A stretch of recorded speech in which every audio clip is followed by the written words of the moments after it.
საპარლამენტო დელეგაცია ბრიუსელშია. ევროპარლამენტი ენერგეტიკულ ფორუმს მასპინძლობს. ღონისძიებაში დარგობრივი ეკონომიკისა და ეკონომიკური პოლიტიკის, ასევე გარემოს დაცვისა და ბუნებრივი რესურსების კომიტეტების თავმჯდომარეები მონაწილეობენ. წელს საქართველოს ენერგეტიკულ გაერთიანებას თავმჯდომარეობს. ქეთევან ქარდავა გვერდდება ქრონიკის პირდაპირ ეთერში. ენერგეტიკული ფორუმი აერთიანებს ევროკავშირის წევრ სახელმწიფოებს და იმ პარტნიორ ქვეყნებს, რომლებიც არიან ჩართული არა მარტო საკუთარი ქვეყნისთვის, არამედ საერთო ევროპული სტრატეგიული ენერგეტიკული პროექტების განხორციელებაში და ასეთი არის საქართველოს. ამ ღონისძიებას ესწრებიან ასევე ევროპული საბჭოს და ევროკომისიის წარმომადგენლები. საქართველოს თავმჯდომარეობა 2025 წელს გადაიბარა ვენაში. ჩვენი ქვეყნისთვის ეს სტატუსი არის პასუხისმგებლობასთან ერთად ახალი შესაძლებლობა, რომ განამტკიცოს რეგიონალური თანამშრომლობა, ასევე გააძლიეროს ენერგოუსაფრთხოება და მწვანე ენერგეტიკაზე გადასვლის პროცესი. სიტყვით გამოვიდა შოთა ბერეკაშვილი და მან გააცნო საკუთარ კოლეგებს ევროპარლამენტში თუ როგორ ხედავს ამ პრობლემებს და ამ ენერგეტიკის პროექტების განხორციელებას საქართველოს და რა მიზანი აქვს ჩვენს ქვეყანას. დიდი პატივია აქ ყოფნა ჩემი ქვეყნის საქართველოს სახელით, განსაკუთრებით მაშინ, როდესაც საქართველოს ხდება ენერგოსაზოგადოების თავმჯდომარე ქვეყანა პირველად 2017 წლის შემდეგ, როდესაც ქვეყანა ამ ერთობის წევრი გახდა. ამჟამად ჩვენი რეგიონისთვის კრიტიკული მომენტია ენერგოუსაფრთხოება, მასზე ხელმისაწვდომობა და მდგრადობა არა მარტო გატარებული პოლიტიკის ამოსავალი წერტილი, არამედ ფუნდამენტური დებულებებია ეკონომიკური ზრდის, სოციალური სტაბილურობისა და გეოპოლიტიკური სიცოცხლის უნარიანობის უზრუნველყოფის. როგორც საქართველოს პარლამენტის დარგობრივი ეკონომიკისა და ეკონომიკური პოლიტიკის კომიტეტის თავმჯდომარე თავდაჯერებით გეტყვით, რომ ენერგია არ გახლავთ მხოლოდ ერთ-ერთი სექტორი, არამედ ჩვენი ეკონომიკური მიმოქცევის მამოძრავებელი ძალა. ის პირდაპირ აისახება ჩვენი წარმოების კონკურენტუნარიანობაზე, მოქალაქეთა კეთილდღეობასა და ქვეყნის სტრატეგიულ განთავსებაზე რეგიონში. მათ შორის ევროპული კონტექსტის გათვალისწინებით.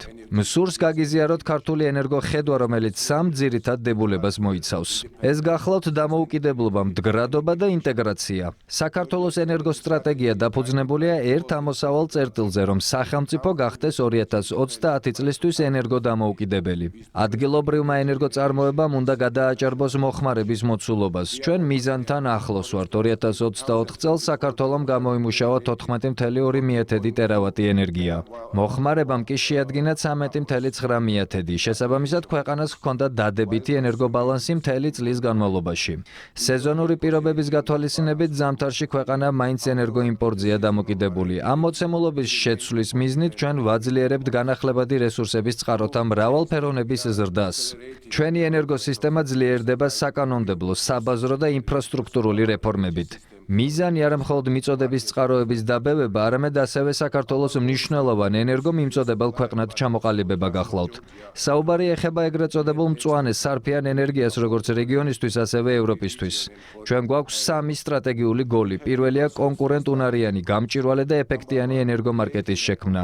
მეორე გახლავთ საიმედო საინვესტიციო გარემოს შექმნა და მესამე არის საერთაშორისო თანამშრომლობის გაძლიერება. ჩვენ ვესაუბრეთ ქართველ დეპუტატებს, ქართველი კანონმდებლები ამბობენ, რომ საქართველოსთვის უმნიშვნელოვანესია ყველა ის პროექტი და მათ შორის, რადგან ამჯერად ვსაუბრობთ ენერგოპროექტებზე, ის პროექტები და იდეები, რაც უნდა აუცილებლად განხორციელდეს, რაც ხელს უწყობს რეგიონში სიმტკიცეს, თანამშრომლობის გაძლიერებას და ასევე კავშირების გამყარებას ევროპასთან. თავარი ჩვენი გზავნილი არის ის, რომ ის კანონმდებლობა, რომელიც მივიღეთ 24 წელს და როდესაც გვაქვს 25 წელს, სრულად ჰარმონიზაციას ქმნის ენერგოსისტემას ევროკავშირის და საქართველოს, რაც ხელს შეუწყობს მომავალში საქართველოს როგორც ენერგეტიკული ჰაბის განვითარებას, ვისაუბრებთ მიმდინარე პროექტებზე, ჩვენს გეგმებზე და განსაკუთრებით ხაზს გავუსვათ საქართველოს როლს, როგორც მის სატრანზიტო ფუნქციას ევროკავშირის ენერგოუსაფრთხოების მიმართულებით. გვინდა ვისაუბროთ შავი ზღვის კაბელის პროექტზე, რომელიც ფაქტიურად საშუალებას მისცემს საქართველოს, რომ ევროკავშირის ენერგეტიკულ სისტემაზე დაერთდეს და ეს ჩვენს პარტნიორ ქვეყანასთან ერთად, აზერბაიჯანთან ერთად საშუალებას მოგცემთ, რომ განვავითაროთ საქართველოს საექსპორტო პოტენციალი ენერგეტიკის მიმართულებით. დღევანდელ შეხვედრაზე, როგორც ენერგეტიკული გაერთიანების, ასევე ევროპარლამენტისა და ევროკომისიის წარმომადგენლებთან ერთად,